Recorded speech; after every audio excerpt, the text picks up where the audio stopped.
ಇದು ಸುಬ್ರಹ್ಮಣ್ಯ ರೈಲ್ವೆ ಸ್ಟೇಷನಲ್ಲಿ ನಡೀತಿರುವ ಕೆಲಸದಲ್ಲಿ ನಡೆಯುವ ಅವ್ಯವಹಾರಗಳ ಬಗ್ಗೆ ನೋಡಿ. ಅಲ್ಲಿ ಮಳೆ ಬರ್ತಾ ಇರುವಾಗ ತೆಗೆದಿರೋ ವಿಡಿಯೋ ಇದು. ಈ ನೀರು, ಅಲ್ಲಿ ಬೀಳ್ತಾ ಇರೋ ನೀರು ಸೀದಾ ಪ್ಲ್ಯಾಟ್ಫಾರ್ಮ್ಗೆ ಹರಿದು ಬರುವುದು.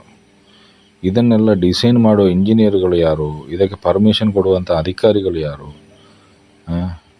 ಇವರಿಗೆ ಏನಾದರೂ ತಲೆಯಲ್ಲಿ ಮೂಳೆ ಅಂತ ಏನಾದರೂ ಇದೆಯಾ, ಮೆದುಳು ಅಂತ ಇದೆಯಾ ಗೊತ್ತಿಲ್ಲ. ನೋಡಿ, ಆ ಶೀಟು ಪ್ಲ್ಯಾಟ್ಫಾರ್ಮಿಗೆ ಪ್ಯಾಸೆಂಜರ್ಸ್ ಹತ್ತುವಲ್ಲಿ ಇರುವಂಥ ಒಂದು ಏರಿಯಾ ಇದು.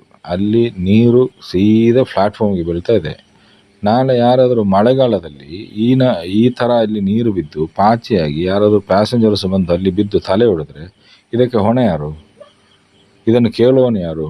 ಅಧಿಕಾರಿಗಳು ಅಥವಾ ಅಧಿಕಾರಿಗಳೇ ದುಡ್ಡು ಮಾಡೋದು ಇದರಲ್ಲಿ. ಯಾರು ಇದನ್ನು ಕಾಂಟ್ರಾಕ್ಟ್ ತೆಗೆದಿರೋರು ಅವರು ಏನು ಮಾಡೋಕ್ಕಾಗೋದಿಲ್ಲ. ಯಾಕಂದರೆ ಅಧಿಕಾರಿಗಳು ಏನು ಸ್ಕೆಚ್ ಕೊಟ್ಟಿರ್ತಾರೆ ಅದನ್ನು ಅವರು ಮಾಡಬೇಕು. ಅದನ್ನು ಅವರು ಏನಾದರೂ ಸ್ಕೆಚ್ಚಲ್ಲಿ ಏನಾದ್ರು ತಪ್ಪು ಮಾಡ್ತಾ ಇದ್ದಾರಾ, ಅದರಲ್ಲಿ ಏನಾದರೂ ಕಳಪೆ ಕಾಮಗಾರಿ ನಡೀತಾ ಇದೆಯಾ, ಅದನ್ನು ನೋಡಬೇಕಾದವರು ಅಧಿಕಾರಿಗಳು.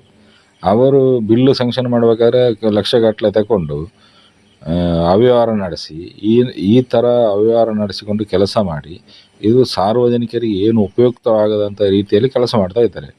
ಇದನ್ನು ಯಾರಾದರೂ ಗಮನಿಸಿ ಇದರ ಬಗ್ಗೆ ಕಂಪ್ಲೇಂಟ್ ಮಾಡಿ ಇದಕ್ಕೆ ಒಂದು ಪರಿಹಾರ ಮಾಡಬೇಕಾಗಿ ವಿನಂತಿ.